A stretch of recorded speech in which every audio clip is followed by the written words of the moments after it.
Hello everyone, कैसे हैं आप लोग। उम्मीद करते हैं सब बढ़िया होंगे। चलिए हम आज आ गए हैं करंट इलेक्ट्रिसिटी के नेक्स्ट लेक्चर में। और इस लेक्चर में हम जो आज पढ़ने जा रहे हैं, एक्चुअली कल जो हमने पढ़ा था रेजिस्टेंस पढ़ा था, रेजिस्टिविटी पढ़ा था, कैसे कैलकुलेट करते हैं हम निकाला था वहां पे ओम्स लॉ के हेल्प से। ओके, तो हमने फॉर्मूला वहां से डेराइव किया था। आर इक्वल टू आया था रो एल बाई ए, जहाँ पे रो था रेजिस्टिविटी ऑफ द मेट मतलब कंडक्टर, और एल क्या था, length of the conductor, A is the area. Similarly इसी प्रकार हमने यहाँ पे पढ़ा था resistivity equal to rho A by L होता है, जहाँ पे रो जो है आपका रेजिस्टिविटी है, ए आर क्या है रेजिस्टेंस है, ए है आपका एरिया, एल क्या है लेंथ ऑफ वायर। चलिए यहाँ पे एक नीचे क्वेश्चंस दिया हुआ है। क्वेश्चन क्या है, the resistance of a rectangular block of a copper of dimension 2 mm by 2 mm by 5 metre between two square faces, दो स्क्वायर फेसेस के बीच में दिया हुआ है। इतना आपको 0.02 ओम दिया हुआ है। What is the resistivity of the copper, यानी कि कॉपर का आपको क्या निकालना है, रेजिस्टिविटी कैलकुलेट करनी है। कैसे निकालेंगे, कैसे कैलकुलेट करेंगे, निकालिए इसको। सो गाइस देखिए यहाँ पे सवाल क्या रहा है, पहले क्वेश्चंस को समझना बहुत जरूरी है, तब जाके आंसर आएगा। डेटा क्या दिया हुआ है आपका, कह रहा है the resistance of a rectangular block of the copper of dimension 2 mm by 2 mm by 5 metre between the two square faces is this दिया हुआ है। तो देखिए सबसे पहले आप डायग्राम बनाइए। कह रहा है कि दो स्क्वायर फेसेस हैं, देख रहे हो, ये एक स्क्वायर फेस है और ये भी क्या है, स्क्वायर फेस। चलेगा, स्क्वायर फेसेस है।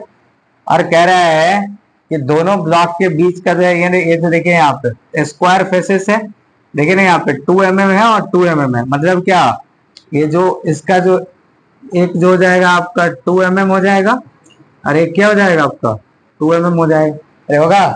और यहाँ से इसको आप मिला दीजिए एकदम से, ठीक है, इसको पूरा का पूरा मिला दीजिए। मिला दिए, ये पूरा रेक्टेंगल बन गया कि नहीं बन गया, अरे बना।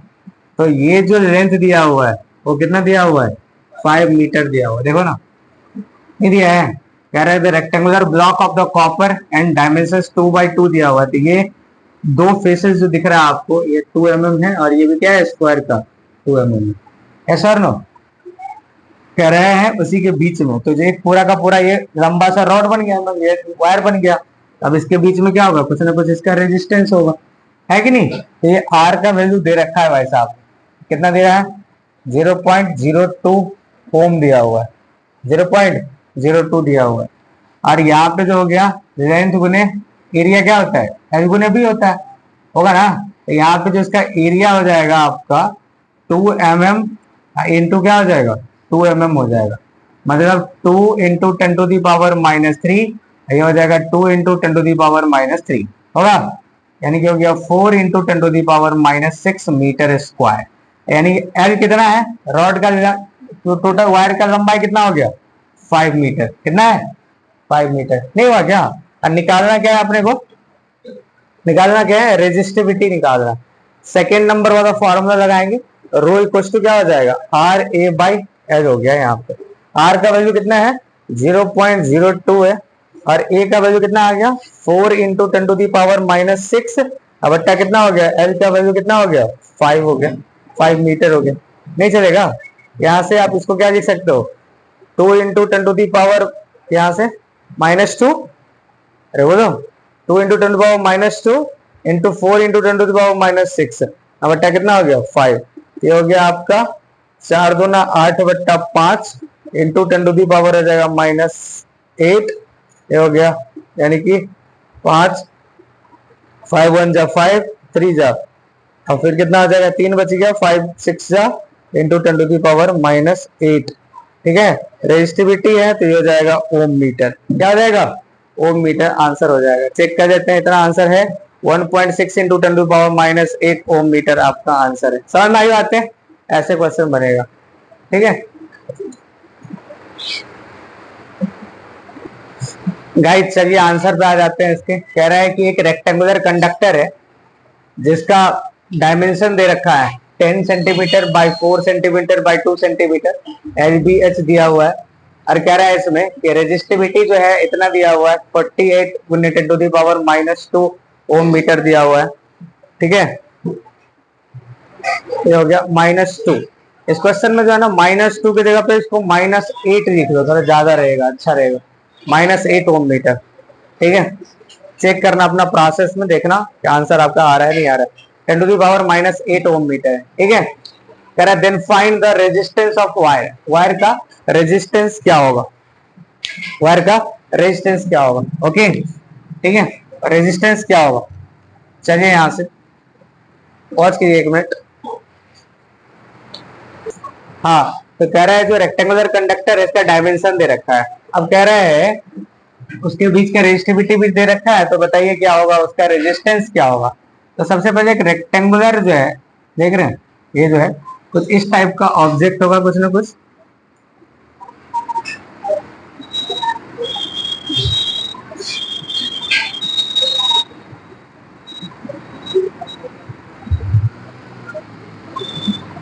ऐसा ही होगा ना।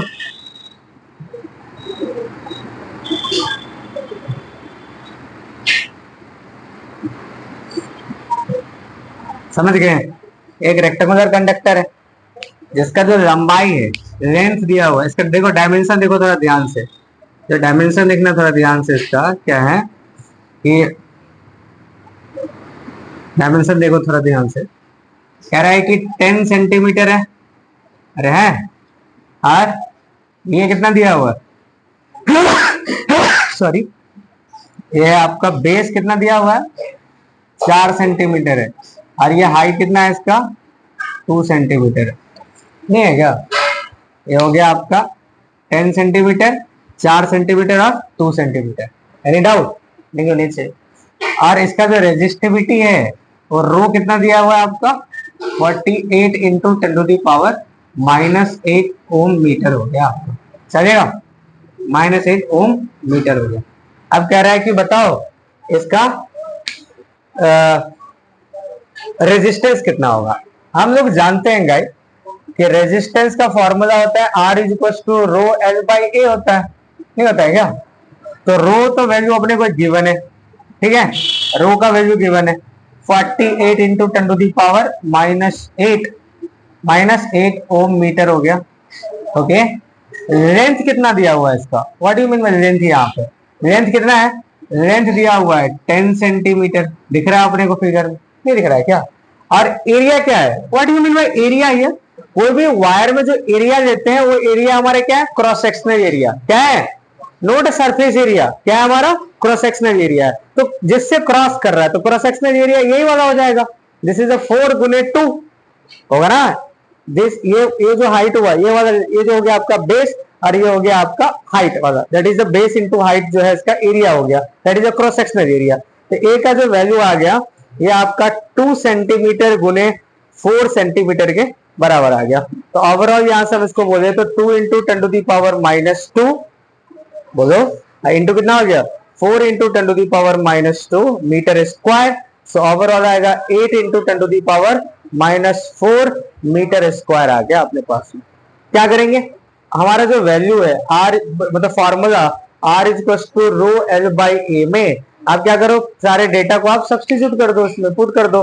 तो ये जो हो गया आपका रो का वैल्यू है 48 into 10 to the power -8, L का वैल्यू जो हो जाएगा आपका, लेंथ है आपका 10 सेंटीमीटर में है तो 10 टू दी पावर -2, और एरिया कितना हो गया आपका गाइस, ये आ गया आपका 8 इंटू क्या था, 8 into 10 to the power -4 metre square आ गया। तो देखो यहाँ से ऑप्शंस के अकॉर्डिंग आप देखोगे तो हो गया 8 छक्के 48 हो गया, अरे वाह, ये कितना हो गया, 8 दूध 10, कितना हो गया, ये हो गया 6 इंटू, और ये एक चला गया तो हो गया 9, अब बेटा कितना हो गया, 10 टू दी पावर आ गया -4, ये हो गया मीटर स्क्वायर, यानी कि ये हो गया ओम ना, ओम आ गया, ओम आ गया पूरा का पूरा वैल्यू। ये हो गया आपका 6 इंटू 10 टू दी पावर कितना हो गया, 9 में से 4 गया तो 5, 10 टू दी पावर -5 हो, इसको हम लिख सकते हैं कितना, 0.6 इंटू 10 टू दी पावर -100, इसको हम लिख सकते हैं 0.6 माइक्रो ओम के बराबर आंसर आ गया। दिस वैल्यू जो 0.6 माइक्रो ओम के इक्वल आ गया आपका। समझ में आया नहीं आया? ये आपका जो है रेजिस्टेंस होगा। क्या आपने ऐसे बनाए थे? ऐसे चेक कीजिए अपना, दिखाइए कहाँ बनाए थे ऐसे। कहाँ है आपका? कहाँ है भैया? सब पॉज कीजिए। गाइस, हम जानते हैं कि कोई वायर है या कंडक्टर है। सपोज हमारे पास एक वायर है, ये जिसका लेंथ कितना है, एल है, और इसका कुछ ना कुछ क्रॉस सेक्शनल एरिया है, इसका कुछ ना कुछ रेजिस्टिविटी भी होगा, तो ऑब्वियस बात है इसके पास में रेजिस्टेंस होंगे।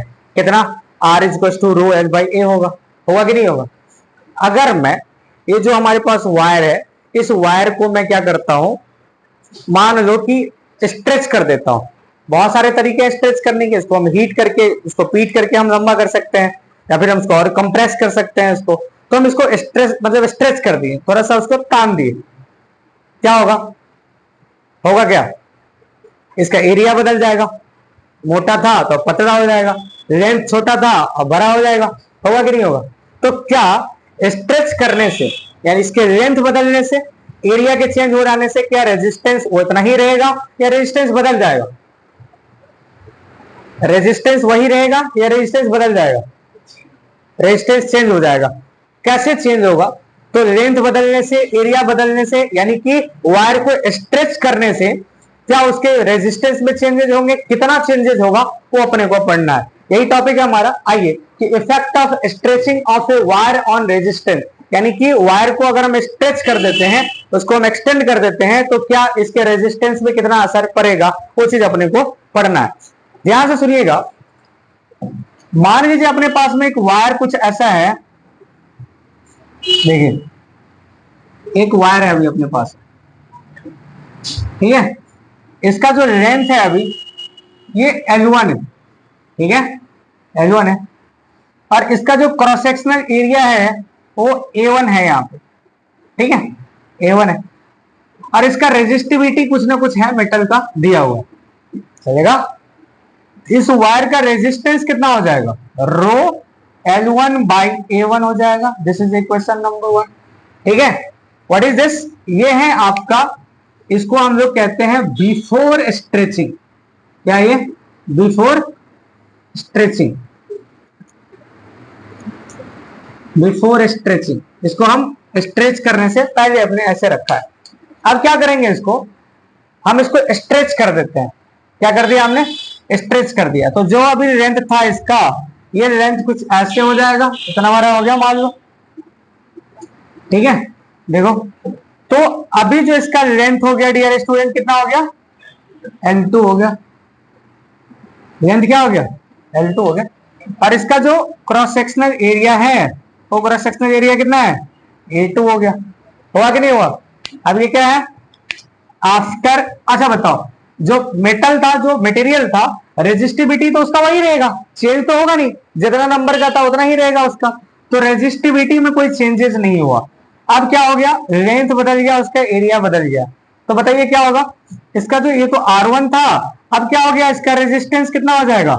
R2 हो जाएगा। अरे होगा, कितना हो जाएगा? दैट इज द रो ये हो गया आपका L2 बाई कितना हो जाएगा? A2 हो जाएगा। This is the equation number 2 हो जाएगा। इसको हम लोग कहते हैं आफ्टर स्ट्रेचिंग। आफ्टर स्ट्रेचिंग इसको लिख सकते हैं अपन, आफ्टर स्ट्रेचिंग। स्ट्रेच करने के बाद ये रेजिस्टेंस आ गया हमारा। क्या होगा? स्ट्रेच करने के बाद होगा क्या इसमें?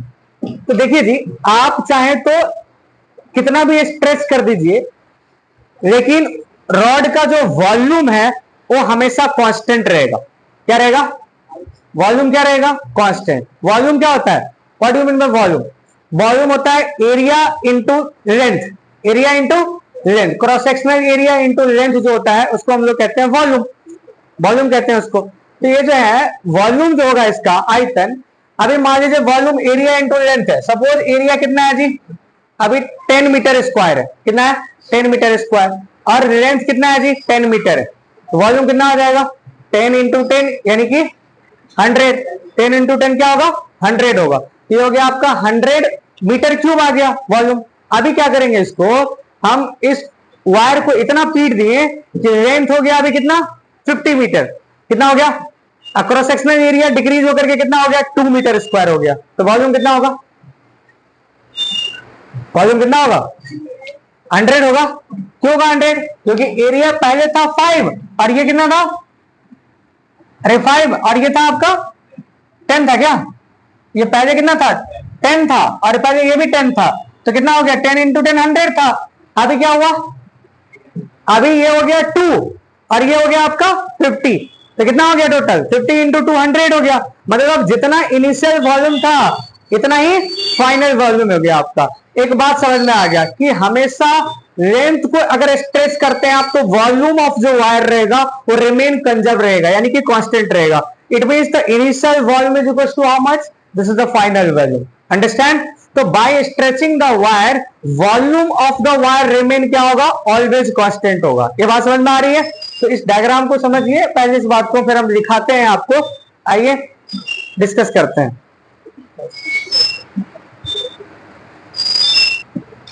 तो बात ध्यान रखने वाली बात क्या है कि स्ट्रेचिंग करने से वायर के जो है वॉल्यूम में कोई चेंजेस नहीं होता है।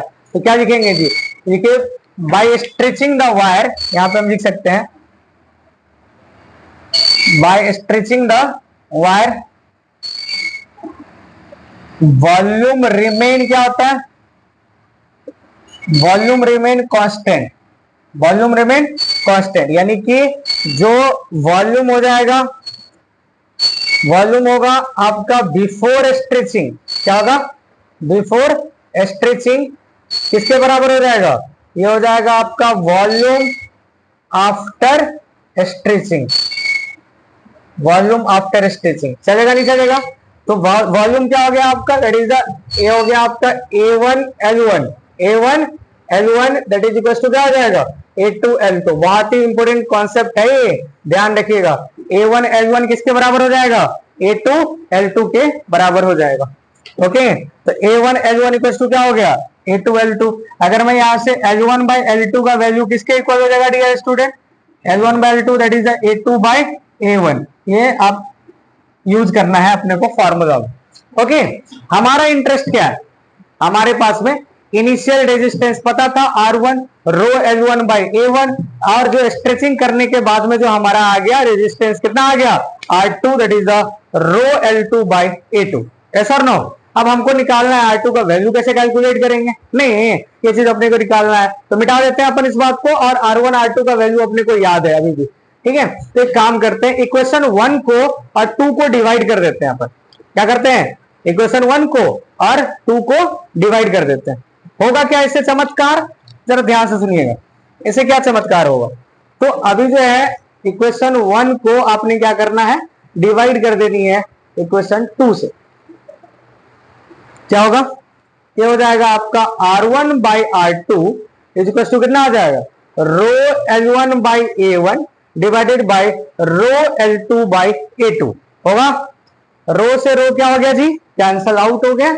देखिए यहां से तो जो वैल्यू आ गया R1 by R2 is equal to ये कितना आ गया, देखो L1 by A1 L2 by A2, तो क्या हो जाएगा L1 बाई A1 इंटू ये हो जाएगा A2 बाई L2 होगा, होगा ना।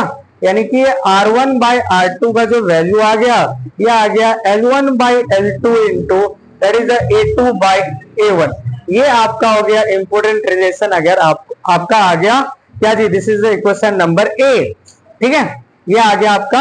अगर सपोज R1 पता है, क्या पता है, R1 का वैल्यू अपने को पता है और R2 कैलकुलेट करना चाहते हैं तो क्या करेंगे, सारा डेटा L1 पता है, L2 पता है, A2 पता है, A1 पता है, put all the formula and get the new resistance. Yes और नो। एक रिलेशन तो ये आ गया। अभी जो हमने पढ़ा था वॉल्यूम कंजर्वेशन प्रिंसिपल से कि L1 बाई L2 का रेशियो किसके बराबर होता है, A2 बाई A1 के बराबर होता है। तो you can put this formula L1 by A2, ये हो गया आपका L1 by L2 equal to A2 by A1 है। तो क्या हो गया, A2 बाई A1 का होल स्क्वायर आ जाएगा, आएगा ना। हमने ये भी पढ़ा A2 बाई A1 का वैल्यू किसके बराबर है, L1 बाई L2 के बराबर है। तो यहाँ पे वैल्यू पुट करोगे तो L1 बाई L2 का होल स्क्वायर आएगा, नहीं आएगा क्या। तो ओवरऑल अपने पास में एक रिलेशन आ गया। क्या रिलेशन आ गया कि R1 बाई R2 का जो वैल्यू है वो A2 बाई A1 का होल स्क्वायर के बराबर आ गया, आया ना। और एक फॉर्मूला और आ गया, R1 by R2 equal to क्या हो गया, L1 बाई L2 का whole square. Any doubt up to here? नहीं होने चाहिए। तो जो वैल्यू आपको दिया हुआ है उसमें आप पुट कर दो और नया वैल्यू आप निकाल सकते हो। अंडरस्टैंड? ये हो गया आपका effect of stressing of a wire. एक क्वेश्चन करते हैं और भी चीजें उसमें क्लियर हो जाएगी। मैंने क्या कहा पहले, सपोज हमारे पास एक वायर था, वायर को हमने स्ट्रेच कर दिया। स्ट्रेच करने इनिशियल रेजिस्टेंस इसके पास में था R1 equal to row L1 by A1। इसको स्ट्रेच करने के बाद रेजिस्टेंस इसका बदल गया, रो L2 बाई A2 हो गया। अपने को R1 पता था, रेजिस्टेंस मान लो दिया हुआ है। अब स्ट्रेच करने से नया रेजिस्टेंस क्या होगा फाइंड आउट करना है। तो आपको मेथड लगाना है और आंसर लेके आना है। तो मेन इक्वेशन हो गया R1 by R2 equal to L1 by L2 into A2 by A1, है कि नहीं। समटाइम्स मान लो आपको L1 L2 दिया हुआ है, एरिया नहीं दिया हुआ है, कैसे करेंगे आप? तो ये फॉर्मूला लगा देंगे आप लोग, वॉल्यूम कंजर्वेशन लगा दिया हमने। तो यहाँ पे A2 बाई A1 का A2 बाई ये हो गया A2 बाई A1 का होल स्क्वायर, और ये हो गया L1 बाई L2 का होल स्क्वायर। आप लगा दो, आंसर आ जाएगा आपका। समझ में आया नहीं आया? कोई डाउट यहाँ तक किसी को? चलेगा? ठीक है, चलिए इस पे हम एक छोटा सा क्वेश्चन करते हैं, फिर हम आगे बात करेंगे। अंडरस्टैंड? चलिए